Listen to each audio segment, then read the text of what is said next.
بل بالأدب تنال أعلى الرتب فعش حياة العلماء وقرأ صنوف الكتب كتعليم صبي.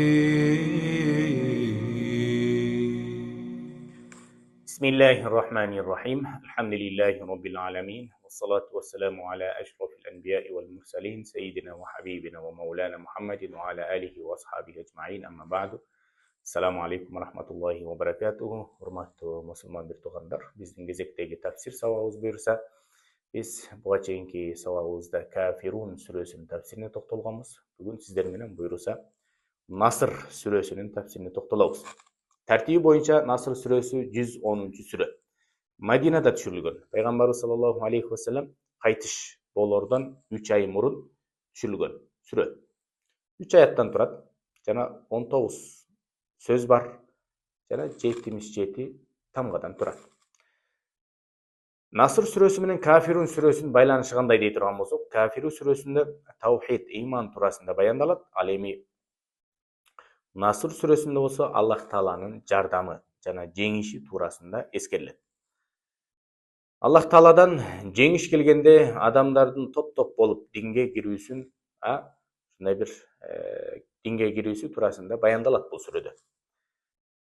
Nasr сүрөсүнүн фазилети Пайгамбарыбыз саллаллаху алейхи вассалам өзүнүн куттуу хадисинде кимде-ким Nasr сүрөсүн окуса, Аллах Тааланын элчиси саллаллаху алейхи вассалам менен Меккенин ачылышын жасагандай эле соопко ээ болот дейт. Nasr сүрөсү 3 аяттан турган ушул сүрөнү окуу менен ушундай бир эбегейсиз соопко ээ болот экенбиз. Сүрөнүн аталышы биринчи аяттагы Nasr сөзүнөн алынган. Жардам деген маанини билдирет. Аллах Тааланын жардамы сөзсүз келерин эскертип жатат. Nasr сүрөсүнүн түшүү себеби Аллах Таала пайгамбарларынын пайгамбарлык вазифасы аяктаганда атайын эскертүү жиберип турган. Пайгамбарыбыз саллаллаху алейхи вассаламдагы Мухаммад Мустафанын пайгамбарлык бир вазифасы аяктаганын жана ажалынын жакындаганын билдирген сүрө болуп эсептелинет. Бул сүрө түшүрүлгөндө улуу сахаба Умар радиаллаху анху пайгамбарыбыз саллаллаху алейхи вассаламга ушундай бир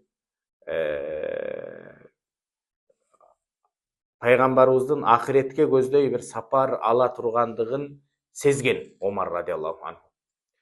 Эми биринчи аяттын тафсири. Бa'da ауzu billahi mineşşeytanirracim. İza jaa nasrullahi wal fath. İza дегенден максат бул жерде шарт, болгондо, келгенде маанисин билдирген мүчө.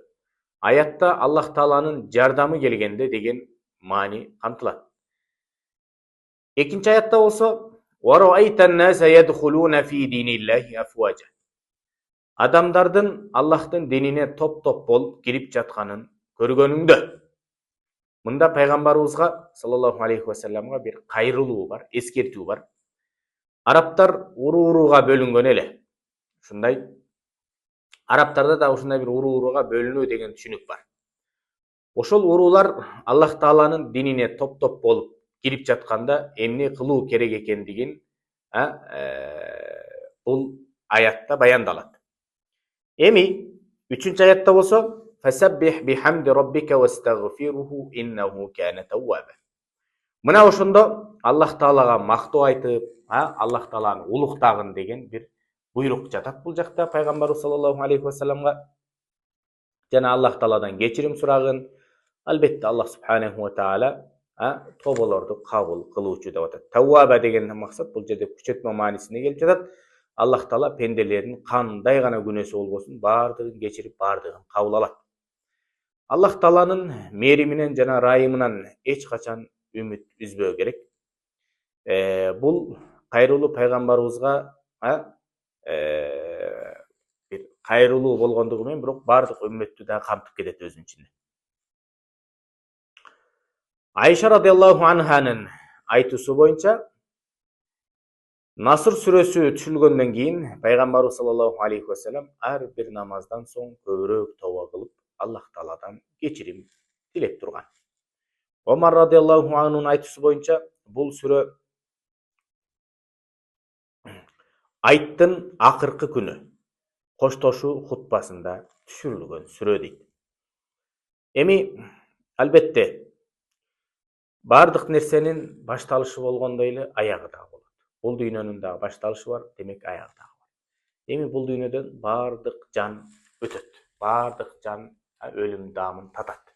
Ошол сыяктуу эле пайгамбарыбыз саллаллаху алейхи ва саллям дагы бул дүйнөдөн өттү. Эми пайгамбарыбыз бул дүйнөдөн өткөнгө чейинки бир эскертүүлөр болду. Мына ушул эскертүүлөрдүн бири мына ушул Наср сүрөсүндө баяндалган. Демек пайгамбарыбыз саллаллаху алейхи ва саллям Каусар сүрөсүндө ушунчалык бир шылдыңга душар болду, Кафирун сүрөсүндө ушундай бир кыйынчылыкка душар болду. Ага чейинки сүрөлөрдө биз эскерип келатабыз пайгамбарыбыз саллаллаху алейхи ва салламга канчалык бир сыноолор келгендигин. Эми ошол сыноолордун аркасында ушундай бир сөзсүз түрдө насыр бар экендигин, ушундай Аллах Тааланын жардамы, мээрими бар экендигин Аллах Таала бул Наср сүрөсүндө эскерди. Эми иншалла биз эмки сабактарыбыздан андан кийинки Наср сүрөсүнөн кийинки Масад сүрөсүнүн тафсирине токтолобуз, урматтуу жамаат. Аллах субханаху ва таала баарыбызга пайдалуу илим берген болсун. Ва ахиру дa'wana анил хамдулиллахи rabbil alamin. Assalamu alaikum wa rahmatullahi wa barakatuh. عش حياة العلماء وقرأ صنوف الكتب.